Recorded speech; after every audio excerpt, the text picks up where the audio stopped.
حضرت عمر رضی اللہ تعالیٰ عنہ کا عہد خلافت ہے، بیت المقدس کا محاصرہ کیا گیا، فصیل بڑی اونچی، شہر اندر سے سیلف سفیشینٹ،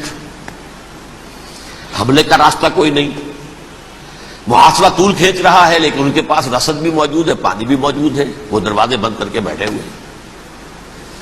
بالآخر اللہ تعالیٰ کی مشیت کا ظہور کیسے ہوا؟ ان کے کچھ علماء آئے فصیل پر، کہا دیکھو مسلمانوں، تم قیامت تک بھی یہاں پڑے رہو گے محاصرہ کر کے، ہمارا یہ شہر فتح نہیں ہوگا۔ ہاں ایک درویش بادشاہ کے ہاتھوں یہ شہر فتح ہونا ہے، لیکن تمہارے اندر ہمیں وہ نظر نہیں آ رہا۔ ابو عبیدہ بن الجراح رضی اللہ تعالی عنہ، امین هذه الامہ، ان کا فوراً ذہن گیا وہ درویش بادشاہ مدینے میں بیٹھا ہوا ہے، عمر رضی اللہ تعالی۔ اب ایک اور عمر بھی ہے جو قندھار میں بیٹھا ہے، نقشہ وہی ہے، سادگی کی حد تک نقشہ وہی، بالکل وہی، اپنی آنکھوں سے دیکھا ہے وہی سادگی۔ عمر اول عمر ثانی تھے عمر بن عبد العزیز۔ اب ایک اللہ کے فضل سے اللہ تعالیٰ ایدہ اللہ بنصرتہ، اللہ تعالیٰ ان کی نصرت فرمائے، دشمنوں کو ان کے مقابلے میں نیست و نابود کرے۔ انہوں نے ریکویسٹ بھیج دی کہ حضور تشریف لائیے، یہ شہر فتح ہو جائے گا۔ وہ ہے سفر تاریخی، اتنا طویل سفر، تقریباً 700 میل، ایک اونٹ، ایک خادم، ایک منزل پہ امیر المومنین اوپر بیٹھے، خادم آگے چل رہا ہے، اگلی منزل پہ خادم اوپر بیٹھا ہے، امیر المومنین آگے جا رہے ہیں۔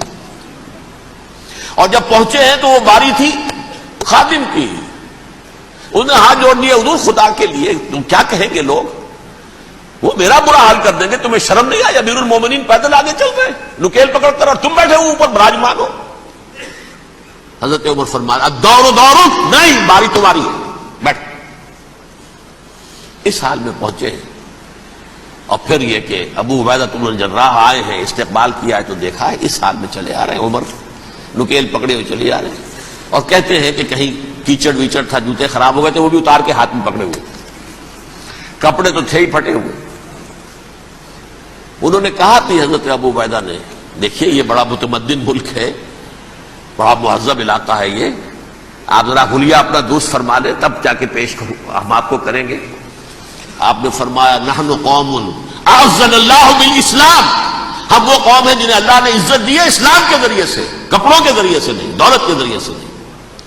اسی حال میں گئے ہیں، اوپر سے انہوں نے کھڑے ہو کر نشانیاں دیکھی ہیں، اپنی کتابیں کھولی، ہاں یہ وہی ہے، اچھا لو جی سرنڈر، شہر تمہارے ہاتھ میں۔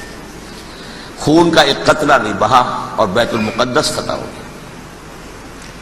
لیکن اس وقت حضرت عمر نے ایک نرمی یہ کی کہ یہودیوں کے لیے بھی اسے اوپن سٹی قرار دے دیا۔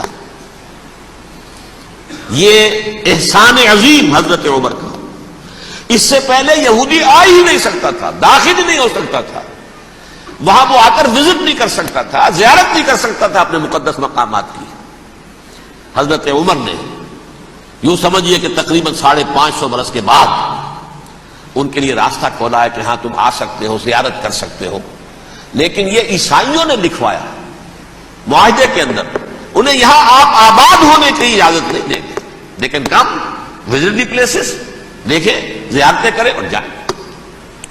یہ معاہدہ حضرت عمر کا ہے رضی اللہ تعالیٰ، جو پھر خلافت راشدہ کے بعد بنو امیہ نے بھی اس کو آرڈر کیا، بنو عباس نے کیا، پھر جو ہمارے یہ ترکوں میں اندر خلافت آئی تو ترک خلفاء نے بھی اس معاہدے کی پوری پابندی کی۔ فلسطین میں آ سکتے ہیں یہودی، صرف زائرین کی حیثیت سے، وہاں آباد نہیں ہو سکتے۔ اب آئیے اگلا دور آیا حضرت عثمان کا دور خلافت۔ یہ ہے وہ وقت کہ اب یہود نے امت مسلمہ کی پیٹھ میں چھڑا گھونپا۔ وہ کیسے؟ ایک یہودی عبداللہ ابن سبا اسلام کا لبادہ اوڑھ کر آ گیا، معاشرے کا جائزہ لے لیا، ان میں بنو ہاشم اور بنو امیہ میں جو پرانی کشاکش تھی اس کے کچھ نہ کچھ جراثیم باقی ہیں، اگر ان کو ذرا بھڑکا دے تو مسلمانوں میں انتشار پیدا ہو جائے۔ کہا یہ عثمان کون ہے؟ یہ تو بنو امیہ میں سے ہے، یہ حق تو بنو ہاشم کا ہے، خلافت ان کے پاس ہونی چاہیے، محمد کے تو رشتہ دار وہ ہیں صلی اللہ علیہ وسلم۔ عوام الناس کے اندر بات پھیلنی شروع ہوئی، پھر ایک بڑی سازش کے انداز میں حضرت عثمان کے خلاف پروپیگنڈا، حضرت عثمان کے جو عاملین تھے، گورنر تھے، ان کے خلاف پروپیگنڈا، اور ایسی ہوشیاری کرتے تھے کہ کوفے میں کوفے کے حاکم کے خلاف کچھ نہیں کہنا، اجی مصر میں یہ ہو رہا ہے، اجی شام میں یہ ہو رہا ہے، اجی یہ جو عثمان ہے وہ یہ کر رہا ہے، یہ ظلم ہو رہا ہے، یہ لوٹ مار ہو رہی ہے، یہ خیانتیں ہو رہی ہیں۔ اب نہ تو اس زمانے میں مینز آف کمیونیکیشن، کیسے تصدیق کریں؟ افواہیں تو آپ آج کراچی کے اندر شروع ہو جائے تو پتہ نہیں چل سکتا کسی کو کہ کیا اس میں صداقت ہے کیا جھوٹ ہے، اور بری بات جو ہے فطرت انسانی کی کمزوری ہے وہ فوراً قبول کرتا ہے، کسی کے بارے میں اچھی بات ماننے کو تیار نہیں ہوتا لیکن بری بات تو فوراً تیار۔ بہرحال یہ فتنہ انہوں نے اٹھایا، حضرت علی کی الوہیت کا فتنہ اٹھایا، حضرت عثمان کے خلاف الفتنۃ الکبریٰ برپا کیا، حضرت عثمان شہید ہوئے، اس کے بعد 5 برس تک مسلمان ایک دوسرے کی گردنیں کاٹتے رہے، باہمی خانہ جنگی ہوئی، امت کو وہ زخم لگایا ہے جو آج تک جس سے خون رس رہا ہے۔ یہ شیعان عثمان اور شیعان علی تھے جو بعد میں پھر سنی اور شیعہ ہو اور آج تک ہے۔ فتنہ کس نے جگایا؟ ایک عبداللہ ابن سبا یہودی اور اس کے کارندے، شیطان کا ایجنٹ، اور انسانوں میں سے بھی اس کے جو بھی حواریین تھے اور شیطانوں کے اندر سے بھی تھے، انہوں نے بھی اس آگ کو بھڑکایا۔ یہ آپ سوچ لیجئے کہ یہ کس نے وہ زخم لگایا؟ یہودی۔ اگلا دور آیا، خلافت راشدہ ختم ہوئی، بنو امیہ کا بھی دور کافی گزر گیا۔ طارق ابن زیاد 712 عیسوی میں حملہ کرتے ہیں اسپین پر۔ اسپین اس وقت عیسائیت کا بہت بڑا گڑھ، بڑے کٹر ترین عیسائی جو ہے وہ اسپین میں تھے، لہذا یہودیوں کی وہاں بہت پٹائی ہوتی تھی، میں بتا چکا ہوں، دشمنی تھی ان کی تو چلی آ رہی تھی عیسائیوں کے ہاتھوں یہودیوں کی، وہ تو سن 300 عیسوی سے ایمپرر کانسٹنٹائن کے بعد سے شروع ہو گئی تھی۔ اس حوالے سے یہودیوں نے اس وقت چالاکی یہ برتی، کچھ راستے واسطے بتائے، کچھ مدد کی طارق ابن زیاد کی۔ طارق ابن زیاد نے انہیں اپنا محسن سمجھا، ہسپانیہ فتح ہو گیا تو یہودی چونکہ محسنین کی فہرست میں آ چکے تھے، انہیں بہت اقتدار نصیب ہوا، بڑی سپورٹ مسلمانوں نے دی۔ ان کے بڑے بڑے علماء جو اسی دور کے اندر پیدا ہوئے، بڑے بڑے تھنکرز ان کے اسی دور میں پیدا ہوئے۔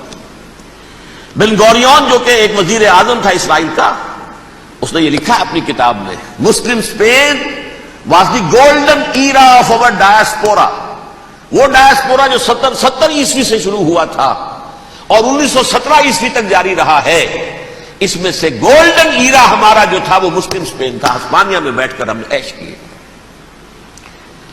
لیکن وہاں سے انہوں نے اور جو کچھ کیا، یہ تو داستان کے جو بہت سے گوشے ہیں، لیکن میں جس اسٹریٹ لائن میں چل رہا ہوں اس کے اعتبار سے ایک بات سمجھ لیجیے، وہاں بیٹھ کر انہوں نے اب عیسائیت کی پیٹھ میں چھرا گھونپا،